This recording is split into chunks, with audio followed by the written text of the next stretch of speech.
Hi అండి. తెలుగు కథల ప్రపంచంకు స్వాగతం. ఇవాళ విజయ్ శ్రీముఖి గారు రచించిన మయుని జాలం అనే కథను వినేద్దామండి. కుహు కుహు మొబైల్కు ఏదో సమాచారం వచ్చిన గుర్తుగా కనిపించని పావురం కుహుకుహులు అవి. కంపెనీ నుంచి వచ్చి స్నానం చేసి టీవీ రిమోట్ కోసం చూస్తున్నాడు ఉపేంద్ర. 10 రోజుల నుండి ఇంట్లో భార్య సౌశీల్య లేదు. ఉదయం ఆఫీస్కి వెళ్తూ దారిలో టిఫిన్ చేసి వెళ్ళి ఆఫీస్ క్యాంటీన్లో లంచ్ చేసి రాత్రికి చపాతీలు పార్సిల్ తెచ్చుకుంటున్నాడు. నిద్ర వచ్చే వరకు టీవీ కాలక్షేపమే. ఉదయం ఎక్కడ పెట్టానోనని రిమోట్ వెతుకుతూ ఉంటే మళ్ళీ పావురం కుహుకుహులు. ఉపేంద్ర మొబైల్ చేతిలోకి తీసుకొని చూశాడు. కేవలం మెసేజ్ కాదు, ఏదో వీడియో. ఏమిటి, ఇతనెవరో నాలాగే ఉన్నట్టున్నాడు అనుకుంటూ ఆన్ చేశాడు ఉపేంద్ర. డార్లింగ్, మా ఆవిడ ఇంకా పుట్టింటికి పోలేదు. ఆమెని పంపడానికి నా ప్రయత్నం నేను చేస్తూనే ఉన్నాను. తనెళ్ళిపోగానే వచ్చి నిన్ను మా ఇంటికి తీసుకెళ్తాను. అచ్చంగా మా ఇంట్లోనే ఉంచేసుకుంటాను. కాస్త ఓపిక పట్టు. Love you my heart. ఇవి వీడియోలో వ్యక్తి మాట్లాడిన మాటలు. ఆ వ్యక్తి రూపు, స్వరము అన్నీ అంతా తనలా ఉన్నాడు. ఏదో గుర్తుకొచ్చి చివాళ్ళ తల తిప్పి హ్యాంగర్ వైపు చూశాను. అనుమానమే లేదు. హ్యాంగర్కి తగిలించిన తన గ్రే కలర్ పై సన్నని వైట్ చెక్స్ ఉన్న షర్టే ఇక్కడ కూడా. సాక్షాత్తు తనే. ఎలా, ఎక్కడా, ఎప్పుడు, ఎవరు తీశారిది అనుకుంటూ ఆ వీడియో కిందనే ఉన్న 2 వాక్యాలు చదివాడు. ఇది నీ భార్యకి కూడా వెళ్ళింది.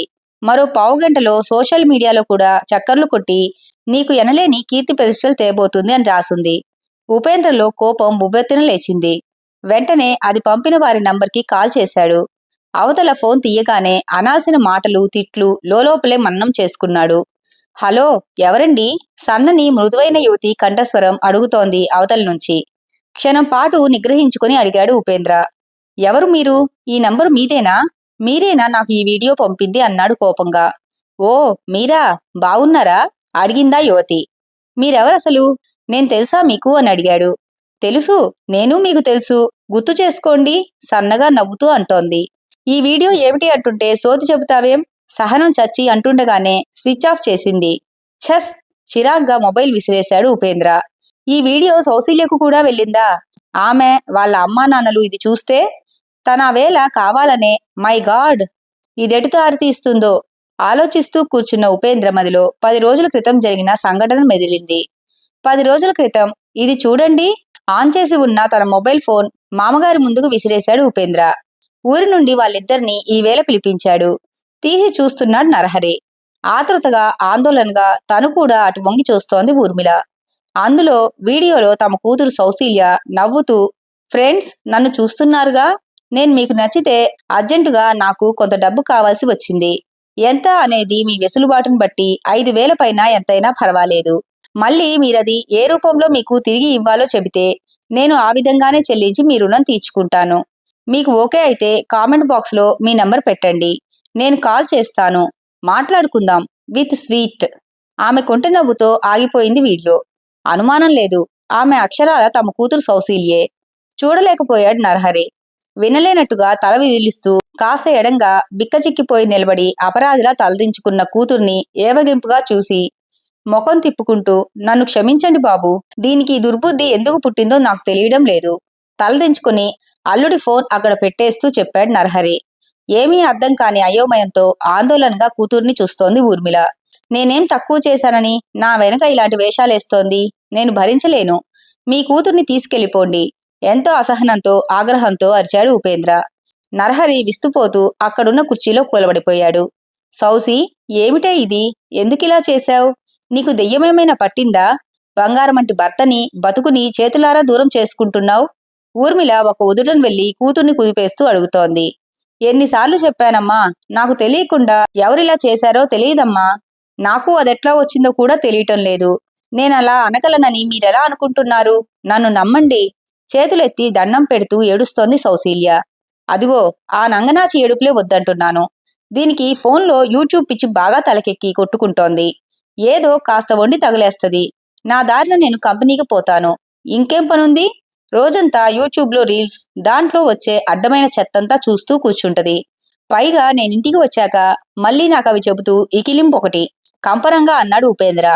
తలలు వంచుకొని వింటున్న నరహరి, ఊర్మిళ ఒట్టి ఫోటోనో వీడియోనో అయితే పిల్ల చెప్పేది నమ్మొచ్చు. ఆ మాటలు, గొంతు దీనివే. తెలియదంటే నమ్మటం ఎలా? అల్లుడికి కోపం రావటం సహజమే అనుకున్నారు తల్లిదండ్రులు. సౌశీల్య ఏదో చెప్పబోతోంది. ఈసడింపుగా ఆమెను వారిస్తూ, నువ్వు నోరెత్తకు. నేను 1,00,000 సార్లు చెప్పా నీకు. ఆ దిక్కుమాలినవన్నీ చూడకు. వాటిల్లోవి కొన్ని కొన్ని చూస్తే మంచి మెదళ్ళకు కూడా తెగుళ్లు పడతాయి. ఏమైనా మంచి పుస్తకాలు చదువుకో అని చెప్తే విన్నావా? ఊహు. అవి చూసి చూసి నీకు కూడా పుట్టింది రిమ్మ తెగులు అరుస్తున్నాడతను. నరహరి తలెత్తలేకపోతున్నాడు. ఏం మాట్లాడాలో అర్థం కావటం లేదు. అల్లుడు చేసేది కేవలం ఆరోపణ కాదు, రుజువు కళ్ళ ముందు పెట్టాడు. ఊర్మిళ అడుగు ముందుకేసి, బాబూ, ఈ ఒక్కసారికి మా ముఖాలు చూసి మన్నించవయ్యా. ఇక మీద ఎప్పుడూ ఇలాంటి పిచ్చి పనులు చేయదు. అసలు దాని ఫోన్ తీసి పారేద్దాం, ల్యాండ్లైన్ పెట్టిద్దాం. అల్లుడు చేతులు పట్టుకోబోయింది. ఏంటండి మన్నించేది? ఈవిడగారు పెట్టిన ఈ పోస్ట్ ఎన్ని వందల మంది చూస్తారో తెలుసా? రేపటి నుండి ఎవడొచ్చి మా తలుపు తడతాడో? ఇదిగో నా పెళ్ళామని పెళ్లిళ్లకు ఫంక్షన్కి వెంటేసుకుని తిరిగానుగా. ఇప్పుడు యూట్యూబ్లో చూసి నేను ఆడంగి వెదవనని అనుకోరా? కొవ్వెక్కి మాట్లాడే సిగ్గుమాలిన దాన్ని నాకేసి కట్టారు. మీరు నాకేం చెప్పొద్దు. కంపెనీకెళ్తున్నాను. నేను తిరిగొచ్చేసరికి అది నా ఇంట్లోంచి వెళ్ళిపోవాల్సిందే. చెరచెరా బయటకు నడిచి బైక్ స్టార్ట్ చేశాడు. ఎంత ముద్దుగా మురిపెంగా పెట్టుకున్నాను నీకు, సౌశీల్య అనే పేరును. నా మురిపాన్ని, నీ భర్త నమ్మకాన్ని మున్నెట్లో ముంచావు గదే. ఛీ అనేసి వరండాలోకి వెళ్ళిపోయాడు నరహరి. ఏం చేద్దామండి ఇప్పుడు? భర్తతో పాటు వెనకే వెళ్లి కాళ్ళనీళ్లతో అడిగింది ఊర్మిళ. ఎలాగైనా చావని. కళ్ళెదుట కనిపిస్తోంది దాని నిర్వాకం. అతనిదేం తప్పులేదు. మనం తీసుకెళ్తే అతను ఎప్పటికీ రాడు. దీన్ని తిరిగి తీసుకెళ్లడు. వాళ్లే చక్కబడిపోతారులే. నువ్వురా వెళ్దామన్నాడు నరహరి. మీరు రమ్మన్నా నేను రాను. తండ్రి మాటలు విన్న సౌశీల్య రోషంగా అంటూ లోపలికెళ్లి తలుపులు వేసుకోబోతూ ఉంటే కూతుర్ని అడ్డుకుంది ఊర్మిళ. కోపంలో మీ ఆయన, నాన్న అట్లాగే అంటారు. రామ్మ వెళ్దాం. నీకు డబ్బు కావాలంటే నాన్నని అడగకపోయావా? తప్పు కదూ. అల్లుడు కోపం తగ్గాక వద్దూగానీలే. కూతురు చేతులు పట్టుకొని చెప్పింది ఊర్మిళ. తనూ వెళ్ళిపోతే కూతురు ఏమి అఘాయిత్యం చేసుకుంటుందోనని ఆమె భయం. మీరు నమ్మరులే. అయినా చాకరీ చేయటానికి, కాపలా కాయటానికి ఇది నా ఇల్లు. ఏ చిన్న కోపం వచ్చినా బయటకు పొమ్మంటారేంటి? ఇది ఈయన ఇల్లు, అది నాన్న ఇల్లునా? నాకంటూ కొంపలేదా? చెప్పేదసలు అర్థం చేసుకోరేం? నేను రాను, వెళ్ళండి. సౌశీల్య ఆవేశం అసురు రూపంలో వెలువడుతోంది. లోపలికెళ్లి తలుపేసుకుంది. ఊర్మిళ వెనుతిరిగి చూస్తూ భర్త వెనక వెళ్ళింది. సాయంత్రం ఉపేంద్ర వచ్చేసరికి సౌశీల్య లేదు. తల్లిదండ్రులు తీసుకువెళ్లిపోయి ఉంటారులే అనుకుని ఊరుకున్నాడు. మైత్రి ఫైనాన్స్ ఆఫీస్ ఇక్కడికి ఎంత దూరమండి? రోడ్డు వారగా స్కూటీని స్లో చేసి అడుగుతోంది ఓ యువతి.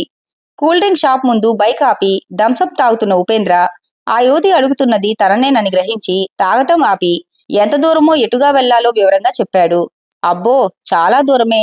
అక్కడ ఒకరిని కలవాలి, అర్జెంట్ పనుంది. తీరా వెళ్తే ఈ రోజు వచ్చారో లేదో, టైం వేస్ట్ ఆలోచిస్తూ అంది ఆ యువతి. పోనీ కాల్ చేయండి, చెప్పాడు ఉపేంద్ర. ఫోన్ చేస్తుంటే రింగ్ వెళ్లటం లేదు. ప్రాబ్లం తెలియటం లేదు. హ్యాంగ్ అయిందేమో. ప్లీజ్ మీరు ఒక్కసారి నా మొబైల్కి రింగ్ ఇస్తారా? రిక్వెస్టింగ్ గా అడిగిందా యువతి. అలాగే, నెంబర్ చెప్పండి అన్నాడు ఉపేంద్ర. చెప్పిందా యువతి. నెంబర్ డైల్ చేశాడు. రింగ్ అవుతోంది. Thank you sir. ఫోన్ అట్నుంచి వస్తోంది, ఇట్నుంచి వెళ్లటం లేదు. మెసేజ్ పెడతాన్లేండి. Thank you once again sir చెప్పి వెళ్ళిపోయింది ఆ యువతి. ఆలోచిస్తూ కూర్చున్న ఉపేంద్రకు మళ్లీ ఫోన్లో కుహుకుహులు వినిపించాయి. మొబైల్ అందుకొని చూశాడు. ఇందాక నంబరే. అసలు మీరెవరండి? వీడియో మీకెలా వచ్చింది? తమాషాలు చేస్తున్నారా అన్నాడు కోపంగా. మీరు మీ డార్లింగ్కి ఆ వీడియో పంపగాలేనిది నేను మళ్ళీ మీకు పంపిస్తే ఎందుకంత కోపం అని అడిగింది. షటప్, నేనెవరికీ పంపలేదు అన్నాడు కోపంగా. మీ మిసెస్ వీడియో కూడా నేను ఇలాంటిదొకటి చూశాను అని చెప్పింది. ఆమె మీకు తెలుసా? ఏమిటి దొంగాట? పిచ్చెక్కిపోతోంది ఉపేంద్రకు. చెబుతాను. 15 రోజుల క్రితం మీ భార్యను తీసుకుని హాస్పిటల్లో ఉన్న మీ కూలిక్ భార్యను చూడటానికి వెళ్లారా అని అడిగింది. ఆ, వెళ్ళాను చెప్పాడు. ఆమెను చూసి బయటకు వచ్చాక మీరు మీ ఫ్రెండ్ మాట్లాడుతూ ఉండగా అవతల ఉన్న సంపంగి చెట్టును చూసి ముచ్చటపడిన మీ ఆవిడ అటుగా వెళ్లే ఓ కుర్రాడిని పిలిచి, బాబూ ఫోటో తీయి అన్నది. వాడు నా ఫోన్తో తీసి మీకు సెండ్ చేస్తాను అంటూ తీసి పంపాడు.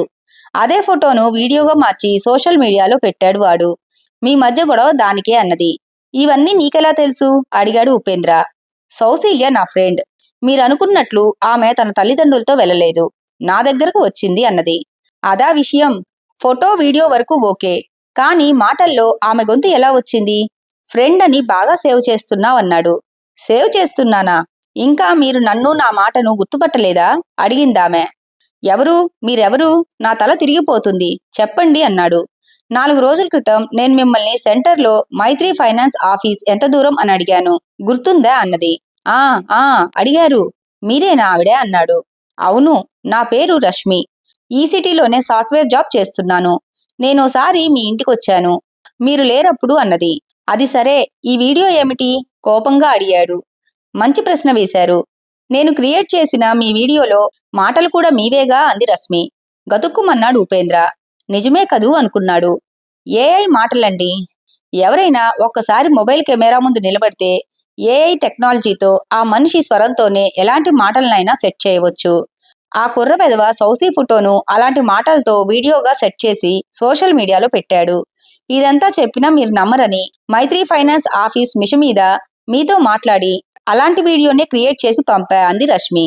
చంపారు పొండి. మొబైల్ అయితే బాగానే వాడతాను కానీ ఈ టెక్నాలజీలు నాకు తెలియవు. సారీ అండి. వాడెవడో కనుక్కుంటాను. మీ అడ్రస్ మెసేజ్ పెట్టండి. నేనొచ్చి కాళ్ళు గెడ్డము పట్టుకొని క్షమాపణ చెప్పుకొని సౌసీని ఇంటికి తెచ్చుకుంటాను. కోపంలో ఒళ్ళు తెలియకుండా నోటికొచ్చినట్లు మాట్లాడాను కదా. తను బాగా హర్ట్ అయి ఉంటుంది. చాలా చాలా పెద్ద తప్పు చేశాను.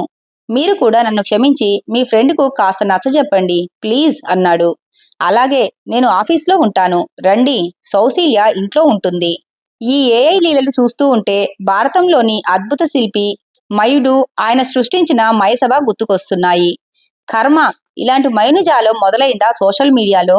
హతోస్మి అనుకున్నాడు ఉపేంద్ర. ఇంతటితో కథ కంచికి మనం ఇంటికి. ఈ కథ కనుక మీకు నచ్చినట్లయితే లైక్ చేసి, షేర్ చేసి, కామెంట్ చేసి మన ఛానల్కి సపోర్ట్ చేసేయండి ఫ్రెండ్స్. ఇక ఉంటానండి. By by.